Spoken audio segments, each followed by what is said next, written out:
આજે આપણે ચર્ચા કરશું સ્પેશિયલ એજ્યુકેશનના વિશે અને આપણા જે સીડીપીના ભાગ છે સીડીપીના ભાગમાં આપણું ચાલે છે સોશિયલાઇઝેશન. તો સોશિયલાઇઝેશન ફિનિશ થઈ ગયા છે, ત્યાં આપણે ચર્ચા કરવાનું છે થિયરીના થિયરીઝ ઓફ સોશિયલાઇઝેશન. 4 થિયરી છે, 4 થિયરીની ચર્ચા કરશું, પણ મને લાગ્યું કે પહેલા આ એને પૂરું કરી લઈએ.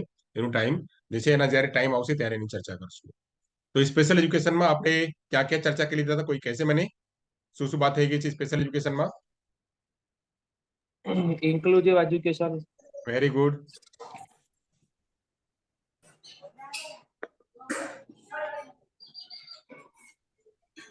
પછી વારસો. ના વારસા તો આપણા સીડીપી માં આવી ગયું. વારસા જે છે સીડીપી માં છે, એ મનોવિજ્ઞાનના ભાગ છે, બાલ મનોવિજ્ઞાનના. હવે સ્પેશિયલ હું મારા 2 ટોપિક છે, હું 2 ટોપિક સાથે લઈને ચાલુ છું. ICIDH sir, very good. ICIDH ICIDH. Okay. અને ICF ICF very good. ICF DH. હા, તો મેં જે છે ચર્ચા અત્યાર સુધીમાં કરી છે એનું એક બ્રીફ આપ લોકોને કહી દઉં કે સૌથી શરૂ જ્યારે મેં શરૂ કરી ત્યારે હા પ્લીઝ મ્યુટ કરી રાખો પ્લીઝ. હા, તો ભાવિનભાઈનું પ્લીઝ થોડુંક ધ્યાન, ભાવિનભાઈ મારી હેલ્પ કરજો. તો અચ્છા, મારા પાસે એનું નથી, ચાલો વાંધો નહીં, યુઝ કરશું.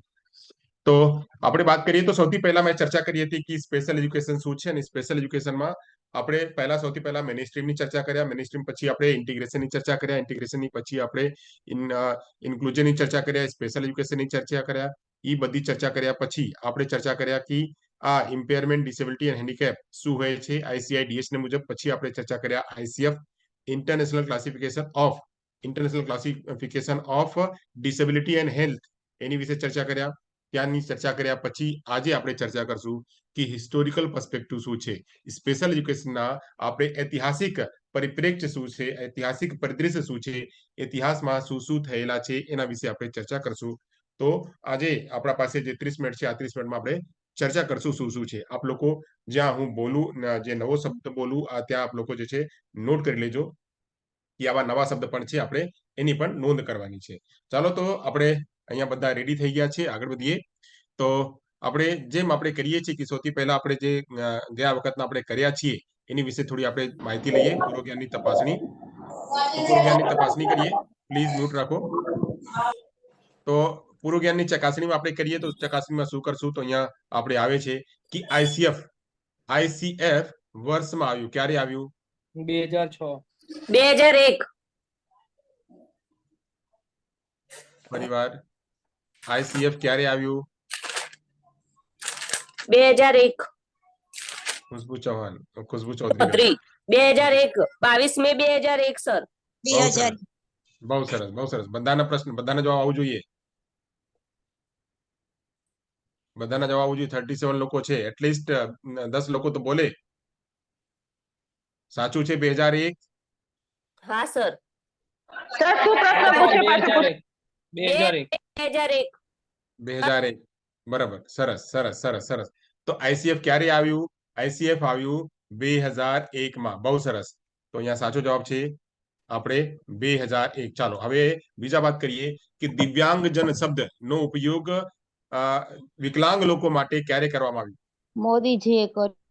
Very good. ડિસેમ્બર 2015 2015. બહુ સરસ. 2015 ડિસેમ્બર 2015. બહુ સરસ. 2015. ICF ના ફૂલ ફોર્મ શું છે? ICF ના ફૂલ ફોર્મ શું છે? ઇન્ટરનેશનલ ક્લાસિફિકેશન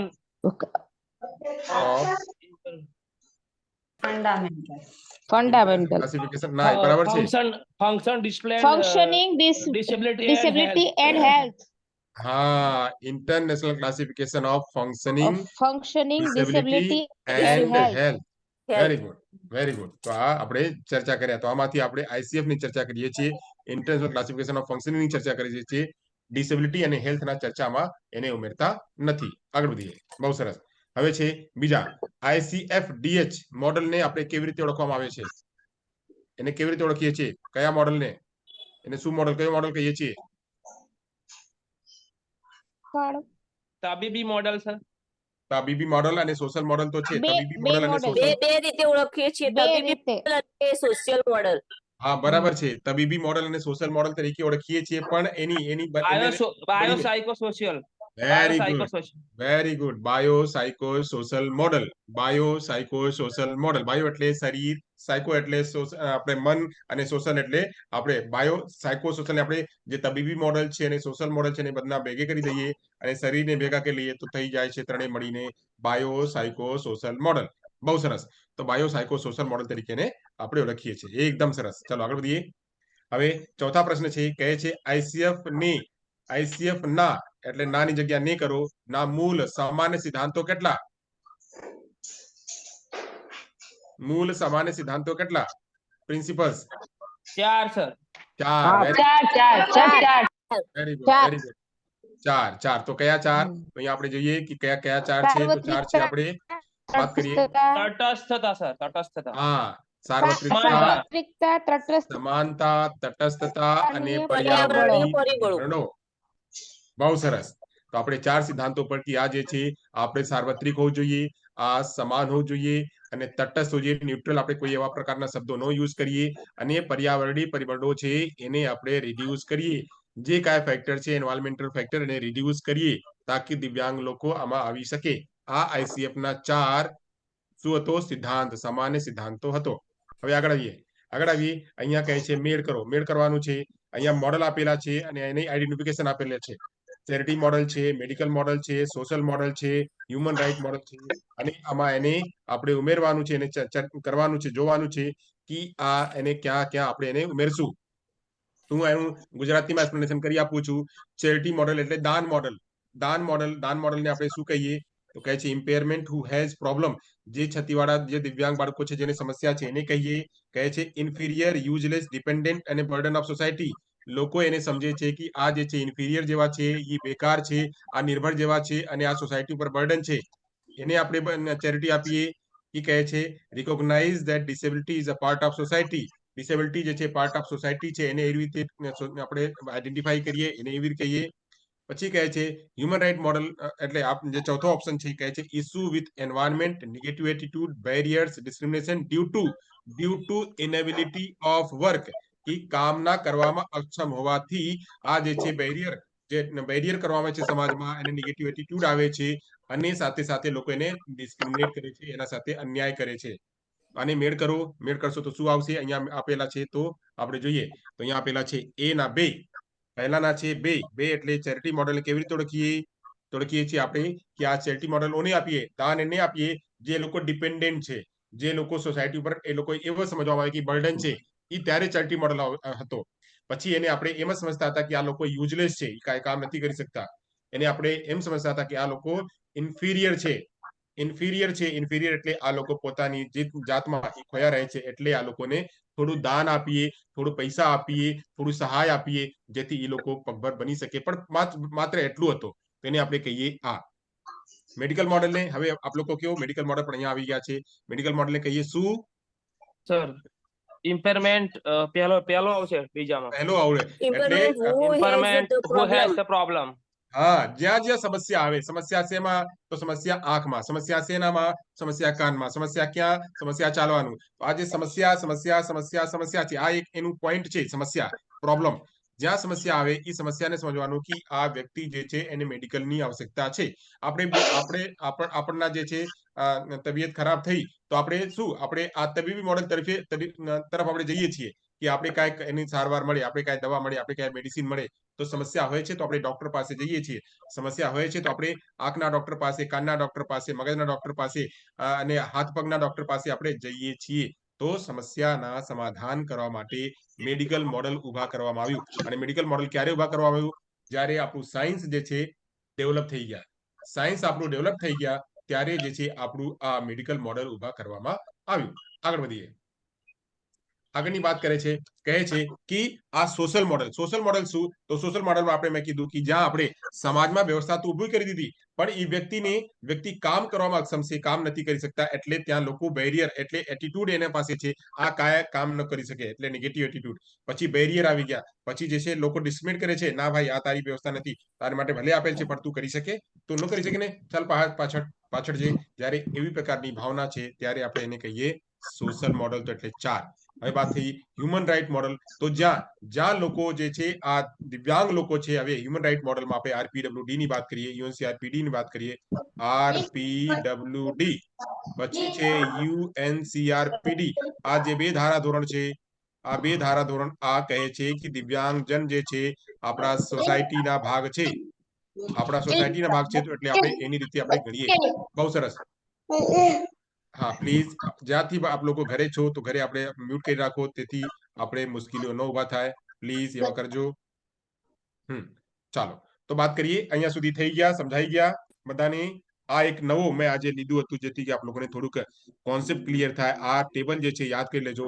ટેબલને હા, આ જે મેળ કરવાના પ્રશ્નો રહ્યો એ એક્ઝામમાં તો ગુજરાતીમાં જ હશે કે ઇંગ્લિશમાં હશે? ના બેન, ગુજરાતીમાં આવશે. Okay sir. પ્રશ્નો બધા ગુજરાતીમાં આવશે. હું અહીંયા એટલે લખું છું, મેં આપ લોકોને એટલે ગુજરાતીમાં લખેલ હતું, પણ મેં બધું સમજાવું છું. હિન્દી અંગ્રેજીમાં લખેલ છે પણ સમજાવું છું ગુજરાતીમાં. Okay sir. Okay okay. હા તો નોંધ કરજો બધાએ. ફૂલ અમારા ઉપર ડિપેન્ડન્ટ ન રહો, થોડી મહેનત આપ લોકો પણ કરો અને આમાં લખતા જાઓ કે આપણે ચેરિટી મોડલ કોને કહીએ, મેડિકલ મોડલ કોને કહીએ, સોશિયલ મોડલ કોને કહીએ, હ્યુમન રાઇટ મોડલ કોને કહીએ, ઈ પણ સાથે સાથે લખતા જોજો બેન. બરાબર? હા સર, બધું જ લખાણ તો રાખીએ જ છીએ દરરોજનું. હા ઠીક. તો એવી રીતે આપણે કન્ફ્યુઝન ન થાય કે આ એનું અંગ્રેજી તો છે, અંગ્રેજીમાં, કેમ કે મોટા ભાગના જે કન્ટેન્ટ છે, જે લિટરેચર છે, અંગ્રેજીમાં છે. અમને આ અંગ્રેજીથી ગુજરાતી કરવામાં કે ગુજરાતીથી અંગ્રેજી કરવામાં અમને થોડી મુશ્કેલ હોય છે, પણ અમે એવું પ્રયાસ કરીએ છીએ કન્ટેન્ટ આપને આપી દઈએ. આપણે એવું ખબર રહે કે આનું કોન્સેપ્ટ કયો છે, કોન્સેપ્ટ ક્લિયર રહે આપનો, કે ચેરિટી મોડલ કોને કહીએ, મેડિકલ મોડલ કોને કહીએ, સોશિયલ મોડલ કોને. જ્યારે 4 ઓપ્શન આવે તો ત્યારે આપ જોઈને જવાબ આપી શકો, જોઈને પણ જવાબ આપી શકો. તો એટલે અહીંયા કોન્સેપ્ટ ક્લિયર કરવા માટે ઘણા પ્રકારના પ્રશ્નો હું લઈ આવું છું આપ સાથે. બરાબર છે? હવે કોઈની મુશ્કેલ? હા સર. Okay okay. ચાલો તો આગળ જઈએ. આગળ વાત કરીએ. આપ લોકોના કોઈ પણ સજેશન હોય તો મને કહેજો ચોખટ. થોડીક અમને લોકોને ટાઈમની કટોકટી હોય છે, એટલે અમે પ્રયાસ કરીએ છીએ કન્ટેન્ટ લઈ આવીને સાથે સાથે ત્યાં પ્રેઝન્ટ કરતા કરતા સમજાવી દઈએ, તાકી આપ લોકો લખી શકો. ચાલો બરાબર. અહીંયા જો મોટા ભાગના અંગ્રેજી ગુજરાતીમાં જ લખેલ છે. આ એક ટેબલ હતું, આ ટેબલને મારે બનાવવામાં, એટલે મેં અંગ્રેજીમાં લખ્યું. ચાલો આગળ જઈએ, આગળની વાત કરીએ. હવે અહીંયાથી ચર્ચા કરવાના છે આપણે કે આપણા કોણ છે? જતીનભાઈ પ્લીઝ મ્યુટ કરો. તો આપણે સ્પેશિયલ એજ્યુકેશનની ચર્ચા કરવાની છે, અને સ્પેશિયલ એજ્યુકેશનના જે આપણા ઐતિહાસિક પરિપ્રેક્ષ્ય છે એની ચર્ચા કરવાની છે. તો આપણે આવીએ તો સ્પેશિયલ એજ્યુકેશનના સૌથી પહેલા ચર્ચા કરીએ કે સ્પેશિયલ એજ્યુકેશન શું. તો સ્પેશિયલ એજ્યુકેશનમાં આપણે વાત કરીએ કે સ્પેશિયલ એજ્યુકેશન બે શબ્દથી બનેલો છે. પહેલા શબ્દ છે વિશિષ્ટ, પહેલો શબ્દ છે વિશિષ્ટ અને બીજા શબ્દ છે એજ્યુકેશન. વિશિષ્ટ એટલે શું? વિશિષ્ટ એટલે જ્યાં કોઈ એવા વ્યક્તિ, મેં આના માટે એક શબ્દ વાપર્યો હતો, આપ લોકોને ખબર છે? મેં એક શબ્દ જણાવ્યો હતો, વિશિષ્ટ કોને કહીએ? વંચિત બાળક. વંચિત બાળક. બરાબર છે. અને બીજું શબ્દ કોઈ મેં કીધું હતું, જ્યારે આપણે એક દિવ્યાંગ બાળક છે, દિવ્યાંગ બાળકને વિશિષ્ટ શાળામાં કયા પ્રકારના દિવ્યાંગ બાળકોને આપણે લઈએ અને કયા બાળકોને આપણે જનરલ શાળામાં લઈએ, એના માટે મેં એક શબ્દ વાપર્યો હતો. પ્રોફાઉન્ડ લોસ હોય વધારે એ લોકોને સ્પેશિયલ એજ્યુકેશન. મેડિકલ સંદર્ભે મેં કીધું હતું એક, જ્યારે આપણે ડોક્ટર પાસે જઈએ, હોસ્પિટલમાં ભરતી કરીએ, તો આ માટે મેં શબ્દ વાપર્યું હતું. યાદ આવે છે? ચાલો નથી આવતો તો હું કહું, અમે આ માટે કીધું હતું આઈસીયુ. આઈસીયુ માટે મેં એક વાપર્યું હતું. આઈસીયુ કોને? આપણે ઇન્ટેન્સિવ ક્રિટિકલ યુનિટ જ્યારે આપણે લઈ જઈએ તો દિવ્યાંગ બાળકોને કાં તો કોઈ પણ વ્યક્તિને આઈસીયુમાં ક્યાં ભરતી કરીએ? જ્યારે એને વધારે સારવારની જરૂરિયાત હોય. તો અહીંયા આપણે એ જ રીતે એને આપણે ગણીએ કે જ્યારે કોઈ વ્યક્તિ પ્રોફાઉન્ડ વ્યક્તિ છે કે એને આ જનરલ મેઇન સ્ટ્રીમ સ્કૂલોમાં કે મેઇન સ્ટ્રીમ સોસાયટીમાં એને આપણે સારવાર નથી આપી શકતા, એને એજ્યુકેશન નથી આપી શકતા, એને રિહેબિલિટેશન નથી આપી શકતા, પુનર્વાસ નથી આપી શકતા, તો આવા પ્રકારના બાળકોને આપણે એક આઈસીયુ જેવા, એટલે એવી વ્યવસ્થા આપીએ જ્યાં કે બાળકને બધી વ્યવસ્થા મળી શકે, સ્પેશિયલ ટીચર મળી શકે, વિશિષ્ટ પ્રકારની શાળા મળી શકે, વિશિષ્ટ પ્રકારના મટીરિયલ મળી શકે, વિશિષ્ટ પ્રકારના અસિસ્ટિવ ડિવાઇસ મળી શકે, વિશિષ્ટ પ્રકારના ટીચિંગ મેથડ મળી શકે, વિશિષ્ટ પ્રકારના જે છે એને સારવાર, એને પગભર બનાવવા માટે બધી વ્યવસ્થાઓ જે છે મળી શકે. તો એટલે આ વિશિષ્ટ બાળકો માટે, વિશિષ્ટ વ્યવસ્થા માટે, વિશિષ્ટ તરીકે જે છે વ્યવસ્થા ઉભા કરીને એને એજ્યુકેશન આપવું. એજ્યુકેશન એટલે શિક્ષા. એજ્યુકેશન એટલે શું? એજ્યુકેશન એટલે બાળકના અંદર જે દરેક બાળક જે છે પોતપોતાની રીતે કાંઈક ને કાંઈક નવો યુનિકનેસ લઈને આવે છે બાળક. તો હવે આ બાળકમાં જે યુનિકનેસ એના અંદર છે એના અંદરથી બહાર કાઢો. એજ્યુકેટમ શબ્દથી બનેલો છે એજ્યુકેશન. એજ્યુકેટમ એટલે કે બાળકના અંદરની વાતોને બહાર કાઢવું. બહાર કાઢવું, અંદર જે છે એના સમાયેલો છે એને બહાર કાઢો, એટલે એના પાસે એને બહાર લાવો, એ મગજમાં એને આવે અને એ સમાજમાં એનો ઉપયોગ કરી શકે. તો આપણે સ્પેશિયલ વ્યવસ્થા આપીને બાળકના અંદર જે પ્રતિભા છે પ્રતિભાને બહાર કાઢવું, આ જે છે એને આપણે કહીએ વિશિષ્ટ શિક્ષણ, સ્પેશિયલ એજ્યુકેશન. બરાબર સમજાઈ ગયા અહીંયા સુધી? હા સર. વિશિષ્ટ એટલે આપણે ગણશું કે વિશિષ્ટ જે પ્રોફાઉન્ડ બાળકો છે એને આઈસીયુ જેવી વ્યવસ્થા આપણે કરીએ, વિશિષ્ટ પ્રકારની વ્યવસ્થા કરીએ. આ વિશિષ્ટ થયા. હવે આમાં કોણ કોણ આવશે? તો જે પ્રકારના જેટલા ગંભીર બાળકો છે, જેટલા પ્રોફાઉન્ડ બાળકો છે, પ્રોફાઉન્ડ બાળકોમાં એચઆઈ હોય પ્રોફાઉન્ડ, કે આઈડી હોય પ્રોફાઉન્ડ, કે વીઆઈ હોય પ્રોફાઉન્ડ, કે જો કોઈ દિવ્યાંગતા હોય 21 પ્રકારની દિવ્યાંગતામાં જે પ્રોફાઉન્ડ હોય, જેનું કેટેગરી આપણા 80 થી લઈને 100, 80 થી ઉપર હોય, 80% થી ઉપર બાળકોના જે કોઈ કેટેગરી હોય, આ કેટેગરી વાળા બાળકોને આપણે જ્યારે એવી પ્રકારની વ્યવસ્થા કરીએ જ્યાં એને અલગથી જ વ્યવસ્થા હોય, એને આપણે કહીએ છીએ વિશિષ્ટ.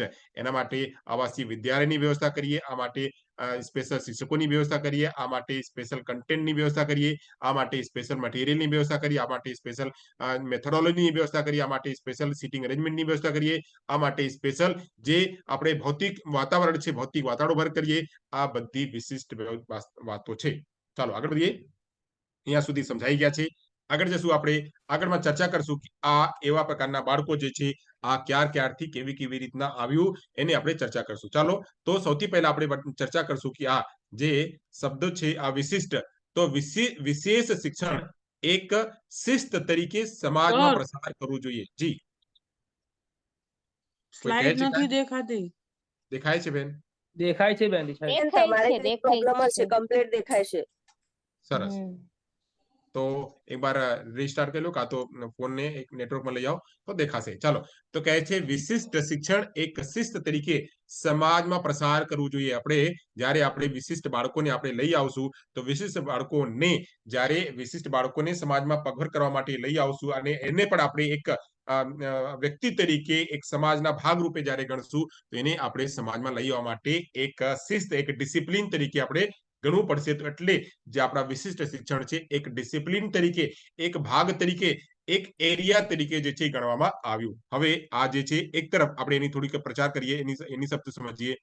કહે છે એક તરફ તો આપણે વિશિષ્ટ શિક્ષણ હંમેશા નિયમિત શિક્ષણના હાંસિયામાં રહ્યું, જ્યાં દિવ્યાંગ બાળકો માટે છે, દિવ્યાંગ બાળકો માટે શિક્ષણનો અધિકારની વ્યવસ્થા કેવી રીતે સાકાર કરી શકાય તે માટે પ્રયાસરત છીએ. એક તો આપણે કહીએ છીએ કે આજે આપણા મેઇન સ્ટ્રીમ સોસાયટી છે, મેઇન સ્ટ્રીમ સોસાયટીમાં જે મુખ્ય ધારા, જે મુખ્ય પ્રવાહના જે વ્યવસ્થા છે જેમાં આપણે રહીએ છીએ, આ મુખ્ય પ્રવાહમાં આપણે દિવ્યાંગ વ્યક્તિઓને પણ લઈ આવીએ. આ આપણે પ્રયાસ કરીએ છીએ કે જે જનરલ એજ્યુકેશન છે, જનરલ શિક્ષણ છે, જનરલ શિક્ષણમાં બાળકોને લઈ આવે, ઇન્ક્લુઝનની વાત કરીએ છીએ.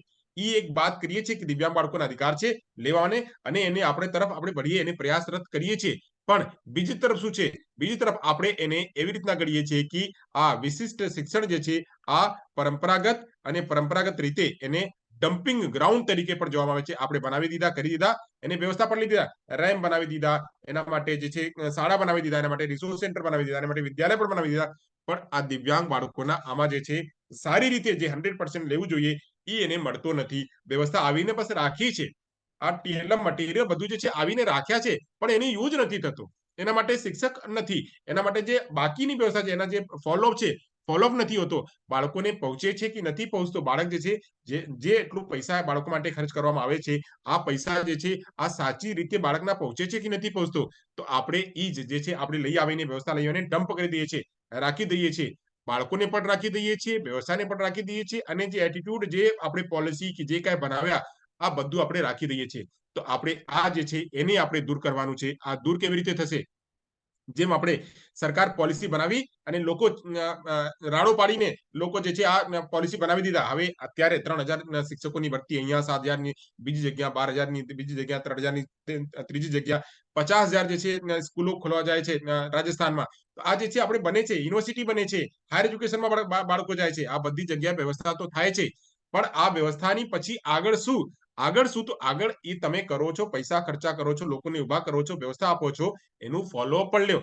દિવ્યાંગ બાળકો એનાથી લાભ લે છે કે નથી, આ લોકોને ફાયદો થાય છે કે નથી, ઈ પણ ફોલોઅપ લ્યો. તો જ્યારે આપણે ઈ ફોલોઅપ લેશું તો આ જે છે આપણી આ જે સાચા રીતમાં જે આપણા પહેલા આપણે તબક્કો કરીએ છીએ, પ્રયાસરત રહીએ છીએ, ઈ સાચા અર્થમાં સાચા થશે.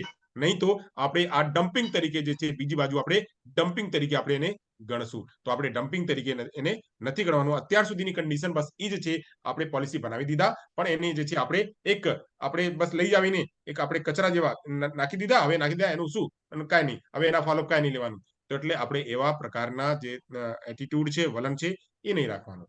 આગળ કહે છે આ સંદર્ભમાં વિશેષ શિક્ષણના ઐતિહાસિક પરિપ્રેક્ષ્યનું જ્ઞાન બહુ મહત્વપૂર્ણ છે. તો આપણે આ કેવા કેવા લોકો હતા, આપણે આપણા પૂર્વજમાં પુરાને સ્થિતિમાં આપણે તો કેવા કેવા લોકો હતા જે આ સ્પેશિયલ એજ્યુકેશનમાં ઘણા પ્રયાસ કર્યા અને એની ખ્યાતિ જે છે પ્રાપ્ત કરી. આવો આપણે એની ચર્ચા કરીએ કે કોણ કોણ વ્યક્તિઓ એવા હતા આપણે ઇતિહાસમાં, એને આ શું શું એને કર્યા, આ ક્યાં ક્યાં એને ભાગ ભજવી અને કેવી રીતે જે છે આ ફેમસ થયા, એની પણ આપણે ચર્ચા કરશું. આવો આપણે ચર્ચા કરીએ, એક એક કરીને ચર્ચા કરશું.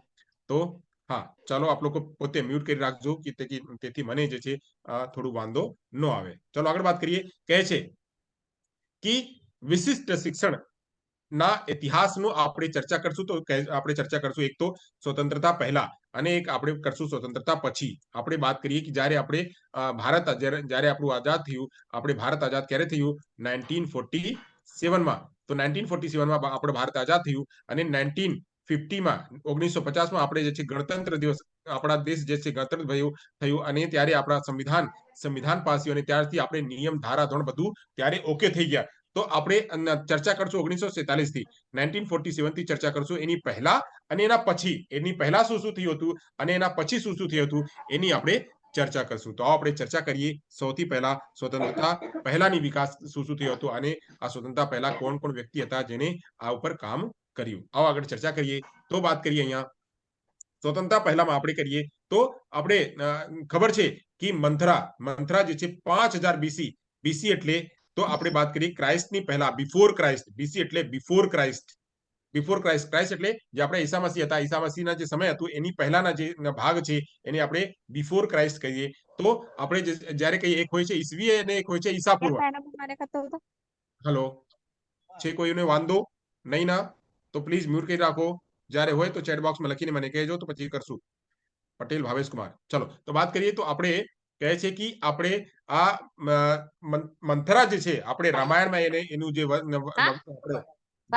આવ્યું કે આ મંથરા એક મંથરા પોતે કઈ હતી, કયા પ્રકારની દિવ્યાંગતા હતી મંથરાની? આપ લોકો કયો મને. શારીરિક દિવ્યાંગ. તો શારીરિક દિવ્યાંગ તરીકે મંથરાને જોવામાં આવ્યું અને મંથરામાં પોતે એક દૈવી શક્તિ હતી. એમને મંથરાનું ત્યાં જન્મ ન થયો હતો, એના પાછળ કઈક કારણ હતું અને એ કારણને લીધે જે છે આ કૈકેયીને એને મગજમાં એને ફેર્યું અને પછી જે છે એને જે શ્રી રામ ભગવાન અને લક્ષ્મણને ત્યારે 14 વર્ષના વનવાસ થયું. તો આપણે આ પણ બેન વાતો કરવાનું હોય તો મ્યુટ કરી રાખો સુનીતાબેન. હા, તો હાલો મને બસ એક સેકન્ડ આપો, 2-3 લોકોને કોહોસ્ટ બનાવી દો તો એ લોકો થોડુંક હેન્ડલ કરતા.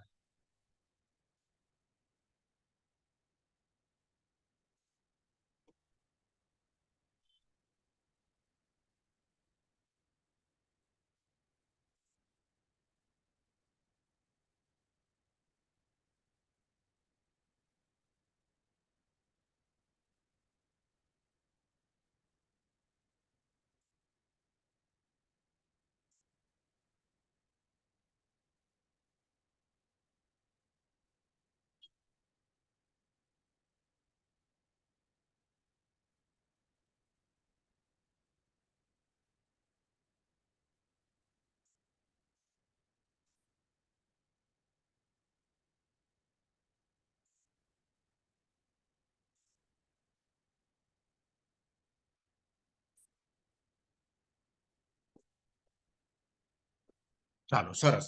તો આપણે હવે મેં 4-5 લોકોને કોહોસ્ટ બનાવી દીધી છે. તો પ્લીઝ આપ લોકો થોડુંક સંભાળો કે વચ્ચે અવાજ ન આવે અને પોતે આપની પણ એક એવું હોવું જોઈએ કે જ્યારે વાત કરવી હોય તો મ્યુટ કરી લો, નો વાત કરવી હોય તો ત્યારે म्यूट कर રાખો, बात करो तो म्यूट कर રાખો, अनम्यूट कर રાખો। चलो तो बात करिए, यहाँ बात करते मैं चर्चा करतो હતો कि મંથરા 5000 બીસી એટલે ઈસાપૂર્વની વાત છે ત્યારે રામાયણમાં એનો ઉલ્લેખ થયો હતો। પછી વાત કરીએ તો 1000 વીસી ના સમય આપણે જે ટ્રેડિશનલ મોડલ મેં ચર્ચા કરી હતી, આપણે 5 મોડલ કે 5 પ્રકાર મોડલ કયો તો આંગળી ઉપર રખીને એકદમ યાદ કરો। તો પહેલો મોડલ હતો ટ્રેડિશનલ મોડલ, પહેલા મોડલ ટ્રેડિશનલ મોડલ, બીજો મોડલ હતો ચેરિટી મોડલ, ત્રીજો મોડલ હતો મેડિકલ મોડલ, ચોથો મોડલ હતો સોશિયલ મોડલ અને પાંચમો મોડલ હતો હ્યુમન રાઇટ મોડલ। 5 મોડલ ફરીવારથી આંગળી ઉપર બોલીને કરો બધાએ પોતાની રીતે, મ્યુટ ન કરો, એવી રીતે બોલીને કરો કે પહેલો મોડલ આપણે ટ્રેડિશનલ એટલે પરંપરાગત મોડલ, બીજો મોડલ જે છે ચેરિટી મોડલ, જેમાં આપણે બાળકોને પૈસા રૂપિયા આપતા હતા, ચેરિટી મોડલ, ત્રીજો મોડલ આવ્યું મેડિકલ મોડલ, ચોથો મોડલ આવ્યું સોશિયલ મોડલ અને પાંચમો મોડલ આવ્યું હ્યુમન રાઇટ મોડલ।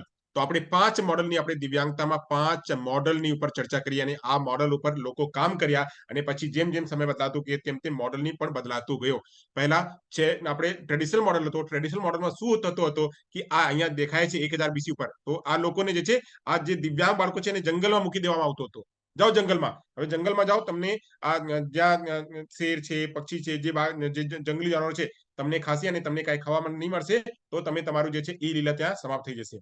તો ત્યારે એવા પ્રકારના મોડલ, ત્યારે દિવ્યાંગ વ્યક્તિ કોઈના ઘરે આવતો હતો તો એવી પ્રકારની ભાવના ત્યારે હોતી હતી। અને પછી આ જે છે ગરમ સલિયા એટલે કરીને માથામાં એટલે ચુભાવવામાં આવતો હતો કે માથામાં એને ચુભાવો અને ઈ જે છે એના કદાચ એ ભૂત પ્રેત જે છે એના અંદર ઈ ભાગી જશે, તો એવા પ્રકારની ભાવના। પછી એ લોકોને મોટા જે સલિયા છે અને મોટા જે આપણે વાત કરીએ કે ચેન, મોટા ચેન થી લોકો બાંધી દેતા હતા અને બાંધીને રાખતા હતા। તેવા પ્રકારની પ્રતારણા જે છે આપવામાં આવતો હતો દિવ્યાંગજનોને। તો દિવ્યાંગજનોને તો એને આપણે 1000 બીસી થી આ શરૂ થયું અને લગભગ મોટા ભાગ સુધી ચાલ્યું, એને આપણે કહીએ ઈ પણ આપણે જોવા મળ્યું। પછી વાત કરીએ આપણે અષ્ટાવક્રની કહાની, અષ્ટાવક્રના કેટલા સિદ્ધાંતો છે, અષ્ટાવક્રના કેટલો જે એસ્ટ્રોલોજી છે, આ એસ્ટ્રોલોજી કેટલી ફેમસ છે, એને કેટલું પ્રકારના કેટલી વાતો કરી અને બધી વાતો જે છે સાચા અર્થમાં થઈ। તો આપણે અષ્ટાવક્ર જે જો અષ્ટાવક્ર કેવા પ્રકારના સીપી જે આપણે સીપી ફિલ્ડ છે ને, સીપી સેરેબ્રલ પોલિસી વાળા જે વ્યક્તિ છે, આમાં અષ્ટાવક્રને એ લોકો ભગવાન તરીકે ગણે છે। આ સૌથી પહેલા એને પણ ઘણું કામ કર્યું અને એ જ રીતે એને અષ્ટાવક્રને આપણે જોઈએ છીએ। પછી વાત કરીએ આપણે સુદામા, જે સુદામા કોણ? કૃષ્ણ મિત્ર। હા, કૃષ્ણ ભગવાનના મિત્ર। તો કૃષ્ણ ભગવાનના મિત્ર ઈ પણ પોતે દિવ્યાંગતા, ફિઝિકલી ડિસેબલ હતા, તો ઈ પણ આપણે જોવામાં મળ્યું। તો આપણે સુદામા થયા। પછી ધૃતરાષ્ટ્ર આપણે ક્યાં? ધૃતરાષ્ટ્ર આપણે રામાયણમાં હતા કે આપણે શ્રી કૃષ્ણ ભગવાનના મહાભારતમાં એના કેટલા પુત્રો હતા? મહાભારત 100 પુત્રો 100 પુત્રો હતા। તો 100 પુત્રોમાં એના મેઇન જે પુત્ર હતા કોણ હતા? દુર્યોધન। બહુ સરસ। તો આપણે આ દુર્યોધનના પિતા ધૃતરાષ્ટ્ર જે એના જે ભાઈ છે, ભાઈની જગ્યા એને જે છે રાજગદ્દી આપવામાં આવી અને પછી આ પોતે વિઝ્યુઅલી ઇમ્પેરમેન્ટ હતા અને એની વાઇફ જે છે ઈ પોતે એને જ્યારે ઈ દિવ્યાંગ એટલે એને લાગ્યું કે આ દિવ્યાંગ છે, તો એને એના માથા પર જે એને પટ્ટી બાંધી અને આખા જેટલા સમય એને રહેવાનું રહ્યું ત્યાર સુધી ઈ જે છે આંખ ઉપર પટ્ટી બાંધીને રહી। હવે પછી વાત કરીએ અહીંયા એની વાત કરીએ, પહેલે અહીંયા આવી જઈએ હિપ્પોક્રેટસ જે છે એને આપણે કહીએ ફાધર ઓફ મેડિસિન। ઈ પણ એક દિવ્યાંગ તરીકે એને ઓળખતા હશે, આપણે ઓળખીએ છીએ કે આ એને ફાધર ઓફ મેડિસિન ગણીએ છીએ, ઈ એક એવા પ્રકારના હતા। પછી આપણે વાત કરીએ તો આપણે ચાણક્ય વિષ્ણુગુપ્ત જે છે એને પણ ઘણા પ્રકારના જે કામ્યો કર્યું આ દિવ્યાંગતાના ક્ષેત્રમાં। તો જે છે કૌટિલ્ય આપણે કહીએ, કૌટિલ્ય એટલા ચતુર વ્યક્તિ હતા કે એને જે છે એના સમાજમાં જેટલા દિવ્યાંગ વ્યક્તિઓ હતા, દિવ્યાંગ વ્યક્તિઓને એને એક સમાજના રૂપ ગણતા હતા અને પછી એને પણ કામ આપતા હતા અને એનું પણ આપણે કાર્યકાળમાં એને જોઈએ છીએ। પછી વાત કરીએ તો આપણે મહર્ષિ ચરકને આપણે કહીએ કે વિશ્વના પ્રથમ ચિકિત્સક જે આપણે કહીએ, અને ચરકને આધારે આપણું જે મેડિકલ ડિપાર્ટમેન્ટ છે, ચરકને આપણે ભગવાન માનીએ છીએ કે મેડિકલ ક્ષેત્રમાં એમને કેટલી સર્જરી કરી અને સર્જરીમાં ત્યારે એવા પ્રકારના સાયન્સ નહોતો છતાં પણ એને કેટલી સર્જરી કરી અને સર્જરીના સિદ્ધાંતો, સર્જરીના નિયમો, સર્જરીના ખાસ લિટરેચર જે છે આ ચરકના નામે મળે છે। તો આપણે એ પ્રકારના વ્યક્તિ જે આંખની તપાસ કરવા માટે અને હડ્ડીની તપાસ કરવા માટે ત્યારે એ કરતા હતા, તો આપણે એને પણ આપણે ઓળખીએ છીએ। પછી આપણે આ તો સમજી લીધા મહાભારતના ધૃતરાષ્ટ્ર અને શકુની પણ પોતે જી સુદામાને શેની વિકલાંગતા હતી? ફિઝિકલી ઇમ્પેર્ડ હતા ઈ સુદામા ફિઝિકલી ઇમ્પેર્ડ હતા પગથી। Okay okay sir. હા, અને એની રીડ પણ થોડીક એવી હતી, તો એવી રીતે ફિઝિકલી ચેલેન્જ હતા સુદામા. પછી આપણે વાત કરીએ, હા, તમને ઉલ્લેખ મળશે ક્યાં આપણે વાંચો તો એ તમને ઉલ્લેખ મળશે કે ઈ જે છે સુદામા પણ આ એક ફિઝિકલી ચેલેન્જ વ્યક્તિ હતા. આપણે વાત કરીએ આ શકુની જે છે, શકુની. સંત સુરદાસ, હાજી, સંત સુરદાસ, બીજું હા, રિક્વાયરમેન્ટ. સુરદાસ. એ તો પછી આપણે વાત કરીએ, એની પર ચર્ચા આવશે. સંત સુરદાસ છે, એની સિવાય ઘણા લોકો જે છે એ આપણા દિવ્યાંગ હતા. આગળ વધીએ, આગળની ચર્ચા આપણે કરશું. આપણે મુખ્ય લોકોને લીધા છીએ, તો આપણા જે છે આપણા સંત સુરદાસ પણ એમાં છે. આપણે વાત કરીએ, ગુપ્ત સામ્રાજ્ય હતો. ગુપ્ત સામ્રાજ્યમાં બહેરા લોકોને તાલીમ આપવા, જે આપણા બધિર લોકો હતા એને તાલીમ આપવામાં આવતી હતી. પછી એ તાલીમ લઈને આ જે લોકો છે એને આપણે ગુપ્તચર તરીકે એ લોકો વાપરતા હતા, કે જયારે આપણે કઈ લડાઈ કરવાની હોય, કે ક્યારે આપણે આ ગુરિલ્લા વાર જયારે કરવાનું હોય, તો ગુરિલ્લા વારમાં આ જે દિવ્યાંગ આપણા બધિર દિવ્યાંગ હતા એ લોકો યુઝ કરતા હતા. તો અહીંયા આપણે એનું ઉલ્લેખ ગુપ્ત સામ્રાજ્યમાં એનો ઉલ્લેખ કરવામાં આવે છે. પછી વાત કરીએ તો આપણે વિષ્ણુ શર્મા, આપણે પંચતંત્રી કથા આપણે જયારે પૂછે, આ સૌથી પહેલા પૂછે છે કે આપણી સ્પેશિયલ એજ્યુકેશનના વિશિષ્ટ શિક્ષણમાં સૌથી ફેમસ પુસ્તક કઈ છે?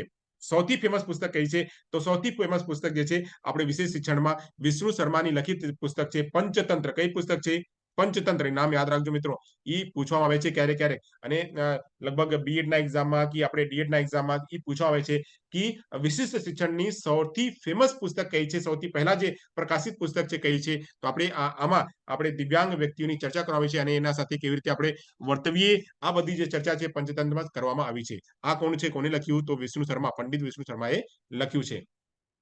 પછી વાત કરીએ તો આગળ ચર્ચા કરીએ તો 16મી સદીમાં જોન પોપ ગ્રેગરી એ દિવ્યાંગોની સેવા કરવાની એને અપીલ કરી હતી. ત્યારે વિશ્વની વાત કરીએ તો આ જે છે પોપ ગ્રેગરી, જે સૌથી પહેલા એની કયા શતાબ્દીમાં? તો 16મી શતાબ્દીમાં એને અપીલ કરી હતી દિવ્યાંગોને આગળ વધારવા માટે, અને એના સાથે કામ કરવા માટે, અને એને પણ એક સમાજના પ્રતિરૂપ ગણવા માટે એને અપીલ કરી હતી. આપણે પોપ ગ્રેગરીની વાત કરીએ તો.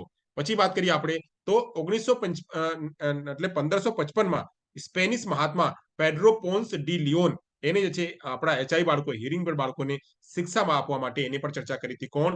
તો પેડ્રો પોન્સ ડી લિયોન, એને પણ ચર્ચા કરી હતી. પછી આપણે ચર્ચા કરીએ તો આપણે વાત કરીએ 1767માં થોમસ બ્રેડવુડ દ્વારા બ્રિટનમાં શ્રવણક્ષમ બાળકો માટે પ્રથમ શૈક્ષણિક સંસ્થા ખોલવામાં આવી. આ પણ આપણે ક્યારેક જયારે પૂછવામાં આવે તો એ પણ આપણે અહીંયા આપણે ઇતિહાસમાં તરીકે આપણે એને ઓળખીએ. પછી ચર્ચા કરીએ તો 1742 થી લઈને 1882 સુધી સાંકેતિક ભાષાનો વિકાસ થયો. આપણે એ પણ ક્યારેક પૂછવા આવે કે સાંકેતિક ભાષાનો વિકાસ ક્યાર સુધી કરવામાં આવ્યો. પછી જે છે એક સમાજ, એક જે છે આંદોલન થયું, અને આંદોલનમાં જે ઓરલિઝમ વાળા જે વ્યક્તિઓ હતા અને સાંકેતિક વાળા વ્યક્તિઓ હતા, બંને સાથે યુદ્ધ થયું, અને બંને સાથે જે છે બાદોબાદ થઈ, અને બાદોબાદ થયા પછી જે છે એ અમેરિકામાં ફેમસ હતો. તો ત્યારે જે છે આ ઓરલિઝમને એ સાંકેતિક ભાષાને દબાડીને પછી ઓરલિઝમના વિકાસ થયું. અને થોડા સમય પછી જે છે આપણે 20મી શતાબ્દીમાં જયારે ઉભા થયા આવ્યા, તો ત્યારે 20મી શતાબ્દી ધીરે ધીરે જે છે ગ્લાઉડન યુનિવર્સિટીની જયારે સ્થાપના થઈ, તો ગ્લાઉડન યુનિવર્સિટીથી પછી ફરીવારથી જે છે આપણે સાઇન લેંગ્વેજ ને અલગ તરીકેથી અને ઓરલિઝમને અલગ તરીકેથી જે એને જે છે વિકાસ કરવામાં આવ્યો. તો સૌથી પહેલા સાઇન લેંગ્વેજનો વિકાસ હતો. તો સાઇન લેંગ્વેજના વિકાસ કયા વર્ષથી કયા વર્ષ સુધી? તો 1742 થી 1882 સુધી સાંકેતિક ભાષાના વિકાસ અને ત્યારે સાંકેતિક ભાષામાં વાત થતી હતી. આગળ વાત કરીએ તો અહીંયા 1896માં માનસિક વિકલાંગતા અને સંબંધિત ખામીઓને ધરાવતા બાળકોના શિક્ષણ માટે મોન્ટેસરી તાલીમ લોકપ્રિય બની. હવે મારિયા મોન્ટેસરી જે છે આ એક પોતે એક ચિકિત્સક જે બેન હતી, અને પછી એને સ્પેશિયલ એજ્યુકેશનમાં ઘણું કામ કર્યું. એને એક સ્કૂલ પણ એને ઓપન પણ કર્યું. આ જે સ્કૂલ એને ઓપન કરી, આ સ્કૂલમાં દિવ્યાંગ બાળકોને ભણાવ્યું, અને સાથે સાથે એ સામાન્ય બાળકોને અને સાથે સાથે દિવ્યાંગ બાળકોને પણ ભણાવતી હતી. ત્યારે એનું પણ ઉલ્લેખ કરવામાં આવે છે. અને એના આજ સુધી જે છે આપણે મોન્ટેસરી મેથડ આપણે વાપરીએ છીએ. સર, મેડમ મોન્ટેસરી આપણે બાલ મંદિરમાં જે છે એનામાં યુઝ કરીએ છીએ ને અત્યારે આપણે. ચર્ચા એની ઉપર આવું છું બેન, આવું છું. આપણે અહીંયા ગુજરાતમાં એક દક્ષિણામૂર્તિ છે ને? હા, દક્ષિણામૂર્તિ બાલ મંદિર. હા, ગીજુભાઈ વધેકા.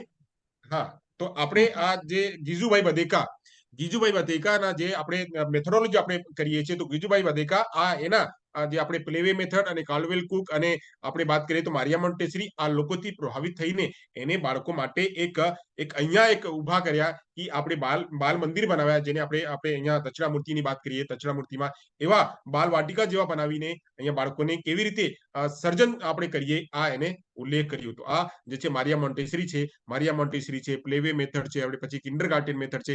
આ જે ત્રણેય મેથડ છે આ બહુ જ અગત્યના મેથડ છે જ્યાં આપણે આ ચર્ચા કરવામાં આવી. પછી વાત કરીએ તો થોમસ હોપકિન્સ ગ્લાઉડેડ યુનિવર્સિટી જે છે અમેરિકામાં છે 1847માં ફ્રાન્સની વાત કરે છે. તો ફ્રાન્સમાં બહેરાઓ માટે પ્રથમ સંસ્થાની સ્થાપના કરી અને અમેરિકાની શાળા સ્થાપના કરી. પછી જે છે આપણે વાત કરીએ તો આ ગ્લાઉડેડ યુનિવર્સિટી આપણે બધિર બાળકો માટે જે મેં કરી કે સાઇન લેંગ્વેજ પહેલા વિકાસ હતો, પછી વચ્ચે આવીને યુદ્ધ લોકો કહ્યા કે ના ઓરલ આગળ વધારો, તો ઓરલ અને સાઇન લેંગ્વેજ વચ્ચે થોડુંક જે છે બાંધોબાંધ થઈ. પછી ચર્ચા કરવામાં આવી કે ના ઓરલને પણ આગળ કરો અને સાથે સાથે સાઇનને પણ આગળ કરો. તો આ માટે જે છે આપણે ગ્લાઉડેડ યુનિવર્સિટીની જે વ્યવસ્થા કરવામાં આવી, આ ગ્લાઉડેડ યુનિવર્સિટી પણ ઇતિહાસ મળે છે. આ 1847માં જે છે આપણે એની પર ચર્ચા છે.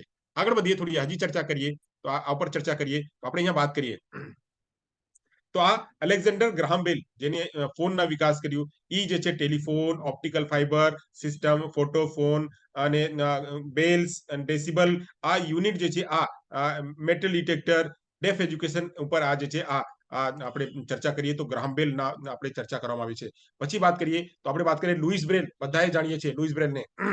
તો લુઈસ બ્રેલ જે છે આ 6 ડોટ એને ઉભા કરી અને પોતે પહેલા તો એ દિવ્યાંગ નો હતા, પણ બચપનમાં એને દિવ્યાંગતા આવી, આ બ્લાઇન્ડ થયા, તો પછી એને જે છે એને 6 ડોટ ની પ્રક્રિયા એને અપનાવી અને 6 ડોટ થી એને બ્રેલ લિપિ એને ઉભા કરી અને બ્રેલ લિપિથી એને ઓળખવામાં આવે છે લુઈસ બ્રેલને.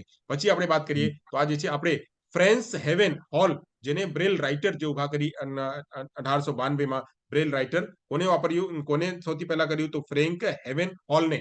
આપણે પણ ચર્ચા આપણે જોવા મળે છે. પછી વાત કરીએ આપણે તો આ છે એલ્ફર્ડ બિને એને શેના ઉપર ચર્ચા કરી, તો આપણે આઈક્યુ ના જે આપણે નિર્માણ છે, આઈક્યુ ના નિર્માણ સ્ટેનફોર્ડ બિને યુનિવર્સિટીમાં જે છે આ એને પબ્લિશ કર્યું 1916માં. તો આ એના જે છે એલ્ફર્ડ બિનેના શિષ્ય અને ઈ બંને મળીને જે છે એને ઉભા કર્યું. ત્યાં જે છે આપણે ત્યાંના સરકાર જે હતી, ત્યાંની સરકાર એને કામ આપ્યું કે તમે જે છે મારે શિક્ષણ વ્યવસ્થાને સુધારવાનું છે, તો સુધારવા માટે તમે આ એવા કોઈ પ્રકારની પદ્ધતિ બનાવો જેથી બાળકોના મગજ જે છે એના જે છે આપણે જાણી શકીએ, એના જે છે લેવલ જે છે જાણી શકીએ. તો ત્યારે જે છે લેવલ જાણવા માટે એને એક આઈક્યુ નામના કોન્સેપ્ટ એને વાપર્યું. ત્યારે આપણે વાત કરીએ તો મેન્ટલ એજ અને પછી આપણે વાત કરીએ તો ક્રોનોલોજીકલ એજ અને આપણે આઈક્યુ આ જે ત્રણેય વ્યવસ્થા છે આ એને જે છે એને વાપર્યું. તો એનું શ્રેય જે છે બિનેને જાય છે બુદ્ધિના પ્રયોગ માટે, બુદ્ધિના આપણે માપનના જે સિદ્ધાંત બનાવ્યું અને બુદ્ધિ માપનના મેજરમેન્ટ જે બનાવ્યું એને ઉપર જાય છે. પછી વાત કરીએ આપણે તો આપણે અહીંયા ચર્ચા કરીએ તો આપણે અહીંયા વાત કરે છે, એક મિનિટ આ થોડુંક કપાય છે, તો આપ લોકોને થોડું દેખાય.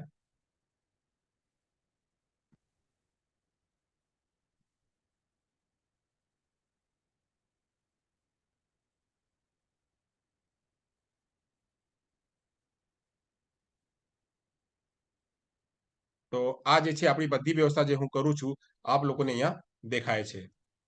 તો આપણે વાત કરીએ ઓટિઝમના ફર્સ્ટ જે સ્કૂલ છે, ઓટિઝમની અહીંયા ચર્ચા કરીએ છીએ આપણે. હવે દેખાય છે ને? હા, દેખાય છે, શેર થાય છે ને? હા સર. હા, તો ઓટિઝમના જે ફર્સ્ટ સ્કૂલ છે આ જે છે સાયકિયાટ્રિસ્ટ યુગેલ બ્લ્યુરેન 1908માં જે છે ઓટિઝમના જે છે એની ફર્સ્ટ જે છે આપણે આવિષ્કારની વાત કરીએ તો એને જાય છે. અને હેન્સ એસ્પર્જર અને લોકો કેનર જે છે એને પોઇનિયર કહેવામાં આવે છે. ફર્સ્ટ ઓટિઝમના જે શબ્દ છે, ઓટિઝમના શબ્દ જે કોઇન કરવામાં આવ્યો આ જે છે આ યુગેન બ્લુએર દ્વારા કરવામાં આવી છે. પછી આપણે વાત કરીએ તો જે છે હેન્સ એસ્પર્જર અને લ્યુએન કેનર આ નામ તમે ગોતશો તો ત્યાં મળશે. આ ઈ જે છે એને પોઇનિયર કહેવામાં આવે છે. આપણે વાત પણ બંને આપણે અહીંયા ચર્ચા કરશું. પછી આ જે છે એના જે આ હેન્સ એસ્પર્જર એના નામથી એક સિન્ડ્રોમ પણ છે, એસ્પર્જર સિન્ડ્રોમ, એક એસ્પર્જર સિન્ડ્રોમ પણ એને ગોત્યું, તો એના નામથી પણ ઈ જાય છે. આ ક્યારે કર્યું તો 1940માં. 1908 માં તો સૌથી પહેલા જે છે એક સાયકિયાટ્રિસ્ટ યુગેન બ્લુરેન ને આ ઓટિઝમ જેવા શબ્દો એને ગોત્યું. પછી જે છે 1940 માં એક સિન્ડ્રોમ ગોતીને એના ઉપર ઘણા કામ કરવામાં આવ્યું. એ ક્રેડિટ જાય છે કેનેર અને એસ્પર્જર ને. પછી વાત કરીએ તો અમેરિકામાં એક જે છે આઈડિયા નામના એક એક્ટ બનાવ્યું. ક્યારેક ક્યારેક એ પણ પ્રશ્ન આવે છે. હવે તો આઈડિયા આપણા જે સેલ્યુલર કંપની છે એ આઈડિયા નથી. આઈડિયા એટલે individual with disability education act. આ અમેરિકાના એક્ટ છે. તો આ જે છે એ બનાવવામાં આવ્યું. કહે છે education for all handicap children act EHA 1975 માં થી 1990 સુધી આ ચલાવવામાં આવ્યું. પછી જે છે એના પછી ચેન્જ કરીને 1990 માં ચેન્જ કરીને એને આઈડિયા બનાવવામાં આવ્યું. તો આ પણ જે છે આપણા હિસ્ટોરિકલ પર્સપેક્ટિવ છે જે મેં ચર્ચા કરી અહીંયા. એની સિવાય આપણા દેશમાં પણ ઘણા લોકો જે છે આપણે વાત કરીએ તો સૂરદાસ છે, આપણે પછી વાત કરીએ જગદગુરુરામ ભદ્રાચાર્ય છે, એવી રીતે વાત કરીએ તો ઘણા લોકો જે છે આપણા ભારતમાં જે છે ફેમસ લોકો જે છે એ અહીંયા આપણે આવ્યા અને એ લોકો ઘણા કામ કર્યા. પછી આપણે વાત કરીએ એની સિવાય વાત કરીએ તો આપણે સૌથી પહેલા જે છે ડેફ સ્કૂલ એ પણ આપણે વાત કરીએ સ્વતંત્રતા પહેલાની વાત કરીએ તો ભારતીય પક્ષમાં સૌથી પહેલી ડેફ સ્કૂલ જે છે ક્યાં ઉભા કરવામાં આવ્યું તો મજગાંવમાં. ક્યાં? તો મજગાંવમાં બોમ્બેમાં જે છે ઉભા કરવામાં આવ્યું. તો આ 1883 માં સૌથી પહેલા જે છે મજગાંવમાં આ સ્કૂલ ઉભા કરવામાં આવ્યું. તો અહીંયા આપણે ચર્ચા કરીએ 1883 માં.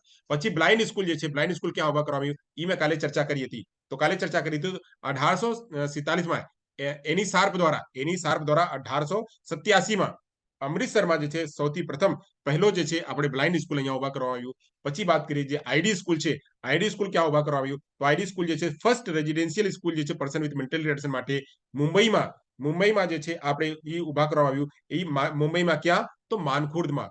મુંબઈના માનખુર્દમાં જે છે એ ફર્સ્ટ સ્પેશિયલ સ્કૂલ જે છે એ ઉભા કરવામાં આવ્યું. એવી રીતે વાત કરીએ એમડી ના મલ્ટિપલ ડિસઓર્ડર બાળકો માટે ક્યાં સ્કૂલ જે છે ઉભા કરવામાં આવ્યું તો સ્પેશિયલ એક સ્કૂલ જે છે school for the deaf and dumb મહેસાણામાં એ જે છે ઉભા કરવામાં આવ્યું 1913 માં. પછી હેલન કેલર એક સ્કૂલ જે છે Helen Keller for deaf and deaf blind HKIDB. Helen Keller પોતે બ્લાઇન્ડ હતી અને આ ડેફ બ્લાઇન્ડ હતી અને ડેફ બ્લાઇન્ડ થી એને ઘણું જે છે આ સંસ્થા ઉભી કરી. એને HKI તરીકે પણ ઓળખવામાં આવે છે. ક્યારેક પૂછવામાં આવે કે HKI એટલે શું? તો HKI એટલે આપણે અહીંયા કહેશું કે H એટલે હેલન, K એટલે કેલર અને I એટલે ઇન્ટરનેશનલ. Helen Keller international. તો આ જે છે અહીંયા ઇન્સ્ટિટ્યૂટ નહીં કરવાનું. હેલન કેલર HKI જે છે ઇન્ટરનેશનલ સંસ્થા છે. તો એ જે છે ઉભા કરવામાં આવ્યું. તો Helen Keller institute for deaf and deaf blind HKIDB જે છે 1977 માં એ જે છે આપણે અહીંયા ક્યાં તો આપણે મુંબઈમાં જે છે આપણે એની ઉભા કરવામાં આવ્યું. આ મુંબઈમાં છે, આ નવી મુંબઈમાં એની સેન્ટર છે ત્યાં ઉભા કરવામાં આવ્યું ભારતમાં. પછી આપણે આગળ જઈએ થોડી હજી ચર્ચા કરીએ તો હજી ચર્ચા કરશું આપણે તો થોડું જે છે સ્વતંત્રતા પછી જે આપણા સ્વતંત્રતા પહેલા કેટલા નિયમો છે તો એ નિયમો હું આપ લોકોને કહી દઉં છું. આ નિયમો આપ લોકો લખી લો પછી આપણે આગળ ચર્ચા કરશું. ટાઈમ થઈ ગયા છે તે પર કરશું. તો સૌથી પહેલા જે છે આપણે વાત કરશું અહીંયા તો આપણે સૌથી પહેલા એક નામ છે એ નામ મારે લખવાનું રહી ગયું હતું. તો ચાર્ટર્ડ એક્ટ છે. ચાર્ટર્ડ એક્ટ 1813 માં આવ્યું ચાર્ટર્ડ એક્ટ. પછી છે વુડ ડિસ્પેચ જે છે 1954. અચ્છા બ્લેક દેખાય છે. અચ્છા તો ઠીક છે. તો હાલો હું અત્યારે બસ એના અહીંયા સુધી રાખું છું. એક મોટો આપ લોકો કરી લો. કાલે અહીંયા પછી આથી લઈ આવશું અને અહીંયાથી ચર્ચા કરશું. પછી આપણે કરશું આ જે છે આપણે એક લુનેસી એક્ટ ILA 1912 માં જે છે એ આવ્યું. એને આમાં મેન્ટલ ઇલનેસ અને મેન્ટલ રિટાર્ડેશન માટે જે છે આ વાત કરવામાં આવી કે મેન્ટલ ઇલનેસ ને કેવી રીતે આપણે સારવાર કરશું. જે આપણે આઈડી બાળકો છે આઈડી બાળકોની કેવી રીતે સારવાર કરશું આ કામ કરવા માટે ઇન્ડિયન લુનેસી એક્ટ જે છે લઈ આવવામાં આવ્યું. પછી વાત કરીએ છીએ આપણા જે સંવિધાન જે છે સંવિધાન આપણા ઇન્ડિયા જયારે આપણે સ્વતંત્ર થયું તો આ સ્વતંત્રતા પછી જે છે ઘણા કામ જે છે ઇક્વેલિટી ઉપર કામ કરવામાં આવ્યું અને આ જે દિવ્યાંગ બાળકો છે એને સ્ટેટસ અને ઓપોર્ચ્યુનિટી માટે કામ કરવામાં આવ્યું. પછી કોઠારી કમિશન બન્યું. કોઠારી કમિશનમાં કામ કરવામાં આવ્યું કે જે છે equalization of educational opportunity for common school system. એક કોમન સ્કૂલ સિસ્ટમ જે બનાવવામાં આવે અને ત્યાં રેઝિડેન્શિયલ સ્કૂલ બનાવવામાં આવે ત્યાં આપણે વાત કરીએ તો DS કોઠારી દૌલતસિંહ કોઠારી 1964 થી 66 માં એ પણ બનાવવામાં આવ્યું. પછી આપણે 1968 માં આ જે ધારાધોરણ બનાવ્યું આપણે સૌથી પહેલા ઇન્દિરા ગાંધીના શાસનકાળમાં આ જે છે આપણે વાત કરવા આવી ત્યાં universal access enrolment promotion integration આ બધી જ ચર્ચા કરવામાં આવી. ત્યારે ઇન્ટિગ્રેશન ના જે સપનો છે ત્યારે એ આવવામાં આવ્યું. ત્યારે આ સિસ્ટમ જે આપણા એજ્યુકેશન સિસ્ટમ છે 10+2+3 અત્યારે આપણા એજ્યુકેશન સિસ્ટમ કેટલો છે તો 5+3+3+4 ના સિસ્ટમ છે. આ જે છે આપણે આ અત્યારના સિસ્ટમ છે અને એની પહેલા જયારે સિસ્ટમ બન્યું તો આને આપણે 10+2+3 કહેતા હતા અને એની આધારે થ્રી લેંગ્વેજના ફોર્મ્યુલા પણ અહીંયા જ કરવામાં આવ્યું. હવે એની આગળની જે ચર્ચા છે, આગળ જે વિસ્તારમાં જે ચર્ચા છે, આ વિસ્તારની ચર્ચા હું આગળ કરશું.